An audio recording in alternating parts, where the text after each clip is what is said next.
Seems like people have a lot of energy lately. There was a lot of young men and women who got out on October 31st to put up all those "It's okay to be white" flyers. That was really great to see. A few news articles have popped up. Some of them took a few days, not sure why, including this one about the FBI apparently investigating flyers. Spread that story to family and friends. Apparently they have nothing better to do. But there's a lot of energy, and part of this energy has been focused on butting heads with what's being called Conservative Incorporated, right? These young people have been going out there challenging these supposed conservatives, these establishment Republicans, groups like Turning Point USA. They're pushing these people to make a decision. Do you actually support any conservative values at all? Or are you just a progressive in disguise? It's sometimes being called the Groyper War, and it's a real culture war, unlike what Turning Point USA imagined themselves to be. And in fact, a lot of people have been leaving Turning Point USA for their stance in this war. Now, if you've been out of the loop, here's a young man questioning Charlie Kirk over his hypocrisy. So I just have to take issue with the stance most right-wing pundits like yourself have, which I find hypocritical. Recently, at a talk in Jerusalem, you made the claim that America isn't a people, it's just an idea. You also claimed that Israel isn't just an idea, it's a people. This had me thinking. You cherish Zionism and people like Bibi Netanyahu or Theodore Herzl, the founder of Zionism, people who are open ethnic nationalists, who care very deeply about maintaining a Jewish ethnic majority in Israel. How can you be that vocal? How can you be a vocal critic against any and all forms of European ethnic nationalism while holding them opinions? Thank you for being here tonight. Now, Charlie Kirk responds by saying he's a proud American who believes in the ideas that built America and talks about how Israel is our greatest ally in the Middle East. Now, keep in mind, what happens when we actually look at the ideas that built America? Uh-oh. Turns out the Founding Fathers were pretty smart, and they didn't have a lot of time to, sit around on Facebook, so they covered an array of topics in their time, and they considered race seriously. They considered character important ideas, but also race. Free white men of good character is one of the founding ideas that built our nation. A nation is a people who happen to live in a place. If you take all of them and move them somewhere else, they are still who they are. A nation is not a place that happens to contain a people where you could just replace them with a different people and it's still the same nation. Charlie Kirk understands that with Israel, but not with us. I wonder why. Even from a real basic, hey, race doesn't matter, culture does, simple, sort of unnuanced perspective that even the Founding Fathers had passed, the fact still remains the left wants to import people who will vote for their policies, and they want to use immigration as a tool to engage mass cultural and political change in our country, and most white countries in Western Europe, here in North America, Australia, and the right doesn't want to fight them on that. They say, yeah, great, use immigration as a tool for change that is antithetical to our values. Because apparently for Conservative Incorporated, defending your ideas means arguing for your ideas, and it also means allowing the supporters of your ideas to be ethnically replaced with people who hate your ideas. Wow, that's really great. Young, energetic men have also been standing up to Dan Crenshaw. You may have heard Crenshaw talking before about punching Nazis. It's normal to say hashtag punch a Nazi because there's this common thread in this country that they're bad and that they're evil and that they should be destroyed. So when you're operating off of that premise, and frankly, it's a good premise to operate on, well, what you're implying then is that it's okay to use violence against them. Now, that's a very bold statement from Crenshaw, particularly because the type of people who go out in the street and scream about punching Nazis have attempted to paint him as a Nazi or a Nazi sympathizer. So it seems like he'd be a little bit less enthusiastic about punching Nazis when the media may side against him as being a Nazi. But it's also a bold statement because he's saying that people should be destroyed, right, which means murdered, for holding the wrong ideas. Now, this might be a good time to point out that I personally have a hard time finding actual Nazis, right? Nazi is a slur that's thrown around a lot, mostly by the political left and also Crenshaw, as a smear. It's not generally a real political position that hardly anyone holds. Even sometimes when you go online, you find some teenager, they claim they're a Nazi. Ask them a few questions. Ask them about the 25-point plan. They don't know anything about it. They don't know anything about the National Socialist German Workers' Parties or what they stood for, right? But here is a young man asking a question to Crenshaw. Congressman, just this year, after a 2017 version of the law was blocked by a federal judge, Texas passed a law that still requires certain contractors to sign a pledge that they will not boycott Israel. The state of Florida has also passed a law outlawing the mere criticism of Israel. Representative Crenshaw, on May 9th of this year, similar legislation was even attempted at the federal level when the House Appropriations Committee sought to amend a routine government funding bill to allow federal agencies to compel contractors to promise not to boycott Israel as a requirement of maintaining their relationship with the U.S. government. Congressman, in spite of our unique and historic alliance, these laws are obvious, flagrant, and troubling violations of the First Amendment and free speech. Given that when you entered office, you swore to protect and defend the Constitution of the United States, my question is this: will you honor your oath and denounce these laws here, now, and forever, or do you agree with Governor DeSantis and Governor Abbott that the First Amendment should only apply to Americans who support Israel? Crenshaw then responds by saying that the person asking the question is cloaking himself in the First Amendment, whatever that means. You're advocating for the First Amendment, or at least you're cloaking yourself in the First Amendment. I wouldn't presume my intentions. I wouldn't presume my intentions. I will presume your intentions. I will. Because I know who you guys are. And here's the problem with the BDS movement. When you create a movement, I'm not advocating for the BDS movement. divest. Wow, now that is special. You're cloaking yourself in the First Amendment, and you're an anti-Semite. This young man was asking his representative to stand up for Americans' constitutional rights, and Crenshaw knew what he had to do. He had to put this young man in his place, and that place, apparently, is somewhere underneath Israel. Remember, kids, Uncle Dan Crenshaw says, Listen, here's what it comes down to. If we don't share the values of free speech, I'm not sure where we go from here.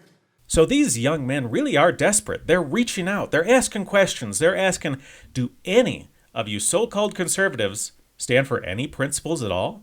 Do you stand for us before others, right? And the answer they're getting so far is no. But these young men are looking at schedules for these conservative speeches, and they're going to continue pushing. Why don't you stand up for us? Why is everyone more important than us? Why is anyone more important than us? We elected you. Why don't you give a damn about us? Good questions. Another man, check this one out, he stood up. He gave a great chance to Rand Paul and Charlie Kirk to answer this question. He gave them best case. Listen to this guy. We are going to analyze his question. When President Trump speaks, he mentions many of his successes in regards to specific races: unemployment rate among blacks, small business ownership among Hispanics and Asians. At the same time, he not only avoids mentioning the main demographic that voted for him, white America, but continues to promote a progressive post-racial politic that suggests white voters should be grouped only by their political beliefs. As a white man attempting to move past identity politics, much like yourselves, I am wondering how realistic it is to expect other racial groups to stop banding together based on ethnicity and move forward as we have, especially when there is no pressure to assimilate to an American identity beyond that of having access to and consuming the same products. So he's asking, hey, if they're race-focused and we're not, is this really going to work out? They can advocate for themselves politically. They'll push for changes that help them, possibly even hurting us. If we don't push back, we could get walked all over. How do we enter this post-racial world if only one group is going to be post-racial? After all, take a look at this chart from Pew Polls. Only white people don't majority consider their race an important part of who they are. And the same thing ultimately applies in all sorts of Western countries. Look at England. Average English person would say, oh, well, being white, being English, that's not that big of a deal. But ask some of the Muslims in London. To them, where they come from is a huge deal. So how does Rand Paul respond to this really important question? Can I make you not think about identity, or can I make us? I can't do that, but I think we're heading in that direction. And I think there was a time, look, my wife's dad's a Baptist, and my wife's mom is Catholic. It was a big deal. The Baptist wouldn't come to the wedding because he married a non-Christian, according to them. All right. Catholics and Protestants didn't get along. Now you'd almost never see that anymore. Which is an interesting, cute little anecdote, but considering that racial politics is on the rise, and this question is part of that, I don't think the anecdote is very, relevant. And then finally he makes an analogy to another issue. Like, you know what the biggest problem we have related to poverty in our country? It's having kids before you're married. I can't do anything about it. I can't make you not do whatever it takes to have children. That's your business. Now, it's weird for Rand to call himself libertarian or libertarian-esque, but not mention the fact that the government provides financial incentive to women who bear children out of wedlock. I mean, that's libertarian 101. But wait a second. What does this have to do with the question that was asked? The question was about race. Libertarian 101, he could have attempted to talk about freedom of association. If you remember 9 years ago, he had the balls to do that, to call into question part of the 1964 Civil Rights Act because it didn't allow people to freely associate with each other as we please. But I guess 9 years ago might as well be forever ago, because now he's not even willing to make libertarian arguments to the crowd of people here about race. Apparently he doesn't want to run afoul of progressive sensibilities at Turning Point USA. As far as Charlie Kirk goes, he didn't even attempt to answer this question. But since they didn't answer this question, why don't we take a look at this question? The idea of people banding together is fairly well known. Consider Lee Kuan Yew. He was a prime minister of Singapore. He was basically the top dog from 1955 until 2015 when he died in Singapore. He basically oversaw his country going from third world to first world in an incredibly short amount of time. He was being interviewed by a German news organization back in 2005. They asked him, quote, "During your career, you have kept your distance from Western-style democracy. Are you still convinced that an authoritarian system is the future for Asia?"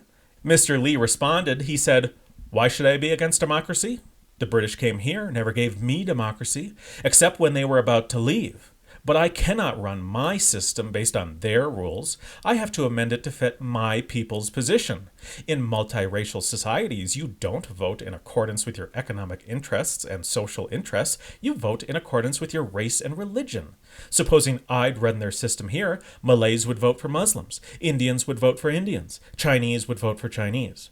I would have a constant clash in my parliament, which cannot be resolved because the Chinese majority would always overrule them. So I found a formula that changes that." The German news org went on to accuse Singapore of being a one-party state and saying the government looks a lot like Lee Enterprises. They were saying his family controls it all. But the point is, we need to recognize the foundational conflicts of multiracial society and deal with those conflicts. Otherwise, they will bite us in the butt. The conflicts come from the way that people are. So what can you do? What are the options? What are we going to do to achieve this post-racial world, as the guy asked? Really, you have three options as far as I can tell. Option one, you can go and attempt to change people in a fundamental way, right? To make them not care about race anymore somehow. Now, I'm going to go ahead and tell you right now, that's not going to work. You're going to be like the communists attempting to engineer the socialist man or the new Soviet man. You will be trying to engineer the post-racial man. And when that doesn't work, you're going to have to rely on the children of the revolution to be your post-capitalistic or post-racial man, right? Because that idea, the children of the revolution, is based on the idea that humans are blank slates. We have no innate way of thinking about anything that comes from like brain structures. Everything is 100% learned. Everything is 100% cultural. This is a very anti-scientific idea. This is not how humans work. But that would have to be your plan, basically. where the children raised in the post-capitalist world would be able to achieve communism, or the children raised in the post-racial world would like not even think about race. Oh, they wouldn't even notice that we're different races, or so some people might think. Now, this guy's question to Charlie Kirk and Rand Paul, he was asking, hey, how do we engineer this non-racial man? How do we take a black child who's currently growing up in the United States, who is at this rate going to think of themselves as black, who wants to vote for black interests when they become an adult?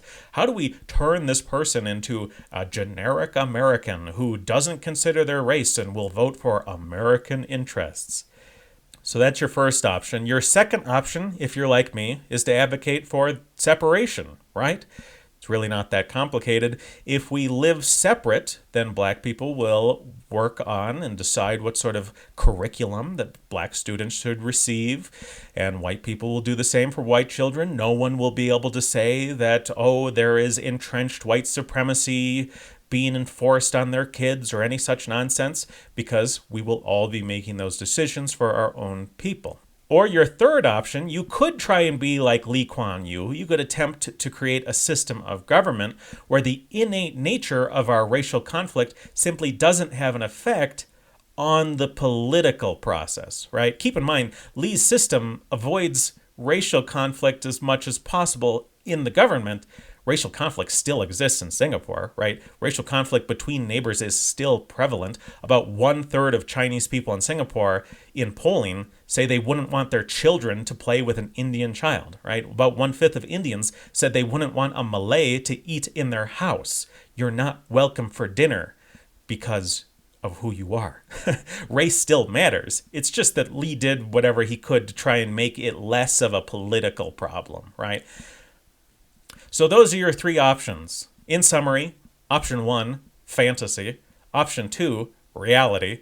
Option 3, authoritarianism that pushes racial conflict out of political sphere, but otherwise you just live with it, right? Not exactly my ideal. I don't know exactly why you would want this, but certainly Singapore has been very strong economically. They've catapulted themselves into the first world in a way that almost no one has seen. So there is that. But really, this is just a start. There's energy. Young men and women are excited. They're pushing forward. They're going up to these wolves in sheep's clothing and ripping the wool right off of them. If you have a chance, stand up. Be like this guy. His question was hard to answer, not because he was aggressive, not because he was dishonest. His question was hard because it reveals a lack of understanding, and it reveals a lack of intellectual willingness to address reality by these people. Men online have been brainstorming, talking together about the next way to pose a difficult-to-answer question. Questions that are factually accurate, politely worded. So these so-called conservatives can answer them and reveal if they stand for any principles at all, except for maybe Israel first, or maybe themselves first. But before you go out into the streets screaming, "We're winning, it's happening, everything is going to get better," remember, the path to victory contains false starts, right? It has setbacks. There will be crisis moments where everything feels lost. If things get worse, don't let it shake you, because things will get worse before it gets better.